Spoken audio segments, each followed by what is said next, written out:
రాధాకృష్ణను నువ్వేం చేస్తావు? నీ తండ్రి నీ గురువు వల్లే కాలేదు, ఏదో చేస్తారనుకుంటే అది నీ భ్రమే. ఎవరు? పయ్యావుల కేశవ్. రాధాకృష్ణన్ని ఏదో మీరు చేస్తారనుకుంటే భ్రమే. రాధాకృష్ణ అనేవాడు చాలా తోపు తురుము అని చెప్పి ఓ మంత్రి చెబుతున్నాడండి పయ్యావుల కేశవ్. అంటే దీనికి అర్థమైంది, ఇతర పెన్ డ్రైవ్ కూడా రాధాకృష్ణ దగ్గర ఉందనే కదా అర్థం. రాధాకృష్ణని ఎవడైతే ఇలా పొగుడుతున్నారో, రాధాకృష్ణని ఎవడైతే ఏం చేయలేదంటున్నారో, రాధాకృష్ణ కోసం మద్దతుగా ఎవరైతే నిలబడుతున్నారో వాళ్ళ పెన్ డ్రైవ్లు కూడా రాధాకృష్ణ దగ్గర ఉన్నట్టే కదా దానికి అర్థం. పెన్ డ్రైవ్ల కోసం భయపడుతున్నారనే కదా దానికి అర్థం.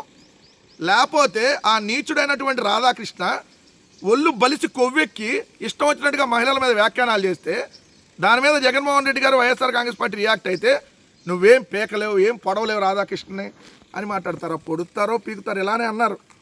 మా వెంట్రుక కూడా పీకలేమన్నాడు ఇదే నారా లోకేష్. 53 రోజులు అదే రాజమండ్రి జైల్లో చంద్రబాబు నాయుడు గారు మరి ఆ వెంట్రుకలే బీక్కుంటా ఉన్నారని నేను అంటలా. నేను అన్నాను, నాకు సంస్కారం ఉంది కాబట్టి. మరి ఏం బీకుతారని అన్నాళ్లే.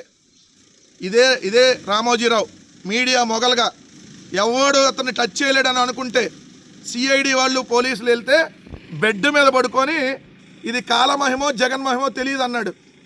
మీ రాధాకృష్ణ అనే బ్రోకర్ అంతా ఆఫ్టర్ ఆల్ గాడు మేము వదిలిపడేసాం, ఆఫ్టర్ ఆల్ అని వదిలేసా, బ్రోకర్తో మనకెందుకులే అని. సో విచ్చలవిడిగా బ్రోతలుగా మారి ఇష్టమంతటి రాతలు రాస్తే చూస్తూ ఊరుకోరు కదా. ఖచ్చితంగా చంద్రబాబు నాయుడు 53 రోజులు జైల్లో ఓచలు లెక్క పెట్టాడు.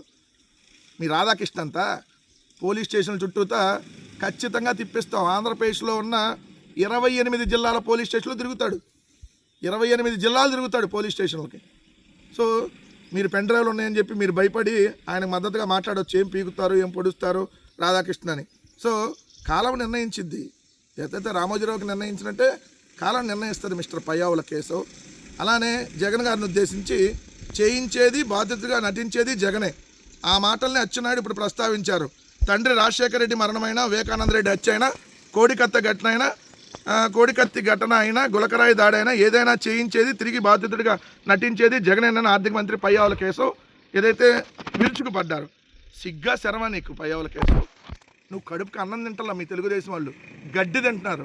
రాజశేఖర రెడ్డి గారిని హత్య చేయించారు జగన్ గారు. అసలు మీరు మనిషి పుట్టక పుట్టారా, ఇంకేదన్నా జన్మలో పుట్టి మాట్లాడుతున్నారా? వివేకానంద రెడ్డి గారి హత్యకి జగన్మోహన్ రెడ్డి గారికి సంబంధం లేదని చెప్పి సాక్షాత్తు సుప్రీంకోర్టు చెప్పినా కూడా, సిబిఐ క్లియర్గా చెప్పినా కూడా ఇంకా మీరు దాన్ని పట్టుకొని మాట్లాడుతున్నారంటే, కోడికత్తి ఆ శ్రీనివాసరావు ఇంటికి ఎవరు వెళ్ళారు, ఎవరు అతను వెనకాల నుండి నడిపించారు? మీ ఏబి వెంకటేశ్వరరావు కాదా? ఇవన్నీ ప్రజలకు తెలియదు అనుకుంటున్నావా? సరే, గులకరాయికి సంబంధించిన దాంట్లో మరి మీ ప్రభుత్వం అధికారంలో ఉందిగా. ఈ 2 ఏళ్ళ నుంచి ఏ గుడ్డి గాడిదకి ఏమన్నా దొంగతున్నావు? పళ్ళు కాకుండా ఇంకేమన్నా గాడిదకి ఏమన్నా దొంగతున్నారా? మీకు రాష్ట్రంలో ఉన్న సమస్యల మీద, ఈ రాష్ట్రంలో మీరు అప్పులు తెచ్చి ఏం చేస్తున్నారు దాని మీద ప్రెస్ మీట్ పెట్టలేవు. జగన్ గారిని తిట్టడానికి, ఏంటంటే రాధాకృష్ణ తోపు తురుము అని చెప్పి పొగట్టడానికి. అరే మీరు మంత్రులా ఇంకేదన్నా ఇంకిదే? ఇంక నేను ఆ మాట అంటే తలకాయ తీసుకెళ్ళి ఆడబెట్టుకుంటావు అంటే ఏబిఎన్లో పెట్టుకుంటావు తీసుకెళ్ళి, అంతే కదా. ఇంక అంతకంటే ఏం పొడుస్తారు మీరు? ఎలా తయారయ్యారో ఒకసారి చూడండి. వీళ్ళు మంత్రులు అంట.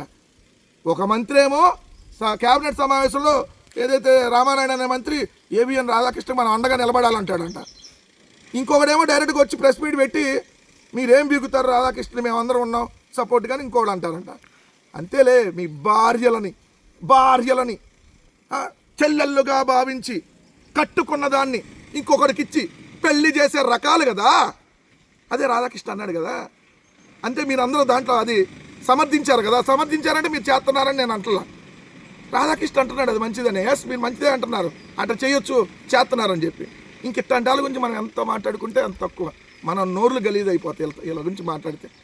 ఇలా ఉంది రాష్ట్రంలో దారుణమైనటువంటి పరిస్థితి అనేది క్లియర్గా గమనించమని చెప్తా ఉన్నా.